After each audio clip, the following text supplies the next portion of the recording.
পুরো পৃথিবী জুড়ে বাজছে তৃতীয় বিশ্বযুদ্ধের দামামা, আর এরই মধ্যেই আমাদের হাতে এসে পৌঁছেছে গুরুত্বপূর্ণ আন্তর্জাতিক সংবাদ। শুরুতেই শিরোনাম। ইসরায়েলের মিত্র আমেরিকার উপর ইয়েমেনিদের বড় আঘাত। পরেই জানাবো সন্ত্রাসবাদ মোকাবেলায় ইরান তার সামর্থ্যের সবকিছুই করবে, সাক্ষাৎকারে প্রেসিডেন্ট পেজেশকিয়ানের বার্তা। এদিকে ফিলিস্তিনে একক শাসন ব্যবস্থার বিষয়ে একমত হামাস ও ফাতা। পরেই জানাবো আলেপ্পো শহরে দখলকৃত এলাকার প্রশাসন পরিচালনা নিয়ে সন্ত্রাসীদের মধ্যে সংঘর্ষ। এবং সর্বশেষ জানিয়ে দিব বন্দি বিনিময় প্রক্রিয়াকে বাধাগ্রস্ত করেছে ইউক্রেন, দাবি রাশিয়ার। এতক্ষণ শুনছিলেন সংবাদ শিরোনাম, এবারে বিস্তারিত। তবে তার আগে প্রতিদিনের আপডেট আন্তর্জাতিক সংবাদ সবার আগে পেতে ভিডিওটিতে একটি লাইক দিয়ে চ্যানেলটি সাবস্ক্রাইব করার অনুরোধ রইল।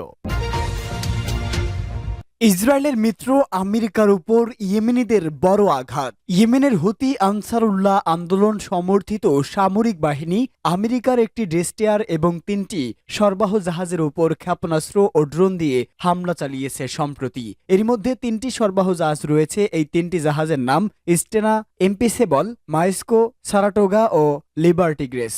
ইয়েমেনি সামরিক বাহিনীর মুখপাত্র ব্রিগেডিয়ার জেনারেল ইয়াহিয়া সারি শেষ বেলায় একথা জানান। তিনি বলেন, এই অভিযানে ইয়েমেনের নৌবাহিনী ড্রোন ও ক্ষেপণাস্ত্র ইউনিট অংশ নিয়েছে। জেনারেল সারি বলেন, আমেরিকার একটি ডেস্টিয়ার এবং মার্কিন নৌবাহিনীর 3টি সরবরাহ জাহাজের উপর 16টি শক্তিশালী ব্যালিস্টিক ও ক্রুজ ক্ষেপণাস্ত্র এবং একটি ড্রোন দিয়ে হামলা চালানো হয়। তিনি বলেন, ফিলিস্তিনের অবরুদ্ধ গাজা উপত্যকা ইহুদিবাদী ইসরায়েল যে ভয়াবহ হামলা চালাচ্ছে তার বিরুদ্ধে প্রতিশোধ নিতে এই হামলা চালানো হয়েছে। পাশাপাশি ইয়েমেনের উপরে সাম্প্রতিক দিনগুলোতে ইঙ্গো মার্কিন বাহিনীর হামলার জবাবও দেওয়া হয়েছে। তিনি বলেন, ইয়েমেনের নৌবাহিনীর ড্রোন এবং মিসাইল ফোর্স মহান আল্লাহর সাহায্য নিয়ে মার্কিন সামরিক বাহিনীর একটি ডেস্টিয়ার এবং 3টি সরবরাহ জাহাজে অত্যন্ত সফলভাবে অভিযান চালিয়েছে। এর আগে গতকাল ইয়েমেনের সামরিক বাহিনী ইহুদিবাদী ইসরায়েলের গুরুত্বপূর্ণ একটি লক্ষ্যবস্তুতে ক্ষেপণাস্ত্র হামলা চালিয়েছে। এই অভিযানে ইয়েমেনের সেনারা প্যালেস্টাইন 2 নামের একটি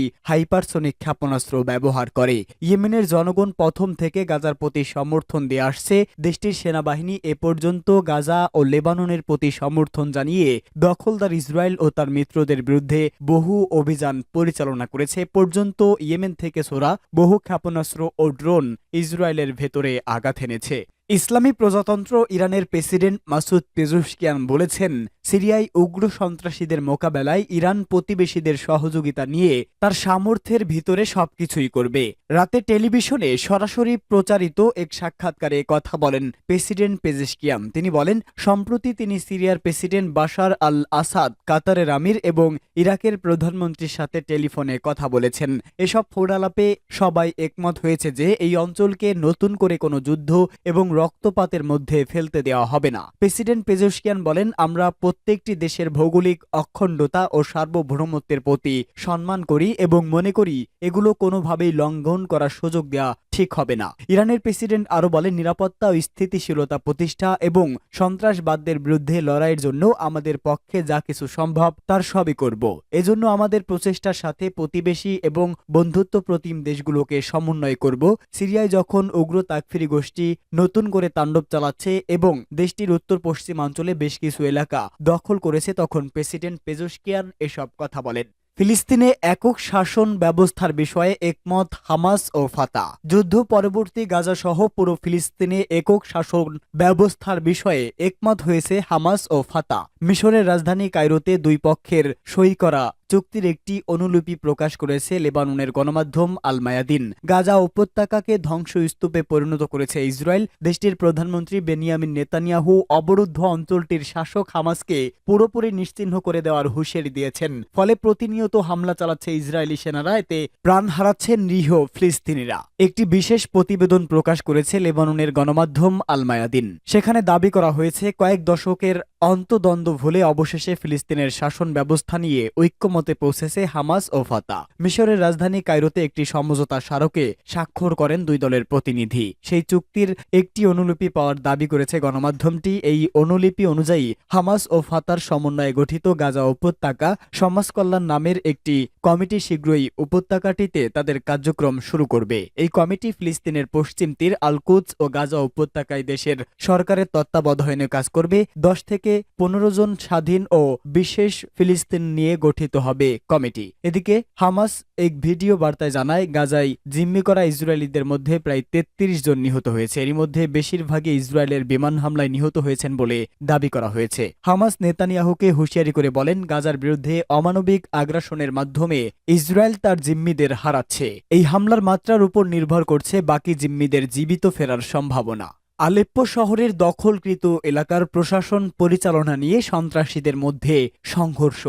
সিরিয়ার যোদ্ধা দলের সফল আক্রমণ। সিরিয়ার সেনাবাহিনীর লক্ষ্য সন্ত্রাসীদের অবকাঠামো ধ্বংস করা, হামা শহরে শান্তি প্রতিষ্ঠা করা। আলেপ্পো শহরে প্রশাসনিক এলাকা সন্ত্রাসীদের কাছ থেকে ফের দখল করা। ইদলিব সন্ত্রাসীদের অবস্থানের উপর সিরিয়ার সেনাবাহিনীর বিমান হামলা, ইরাক থেকে সামরিক সরঞ্জাম আনাকে সহজ করা এবং সর্বোপরি সন্ত্রাসীদের অভিযান ঠেকানো। সিরিয়ার সামরিক বাহিনী সন্ত্রাসী গোষ্ঠীর অবকাঠামো ধ্বংস করা এবং তাদের অস্ত্র কমান্ড সেন্টার, অপারেশন কক্ষ, ত্রাণ কনভয় এবং তাদের মধ্যে যোগাযোগ লাইন ধ্বংস করার দিকে মনোনিবেশ করেছে। আল আলম নেটওয়ার্কের বরাত দিয়ে পার্স টুডে জানিয়েছে, সিরিয়ার সেনাবাহিনীর হামলার ফলেই সন্ত্রাসী গোষ্ঠীগুলো দুর্বল হয়ে পড়েছে এবং তাদের আক্রমণে শক্তি ও অস্ত্র একটা অংশ হারিয়েছে এবং তাদের মধ্যে যোগাযোগের সুযোগও নষ্ট হয়েছে। ইরাকের প্রতিরক্ষা মন্ত্রণালয় ঘোষণা করেছে যে দেশটির সেনাবাহিনী সাজোয়া যানগুলো দক্ষিণের আল কাইম অঞ্চল থেকে জর্ডানের সীমান্ত পর্যন্ত সীমান্ত সুরক্ষার জন্য মোতায়েন করা হয়েছে। একটি ইরাকি নিরাপত্তা সূত্র জানিয়েছে, ইরাকি সেনাবাহিনীর সামরিক সরঞ্জাম সিরিয়া ও জর্ডানের সীমান্ত এলাকায় পৌঁছে গেছে।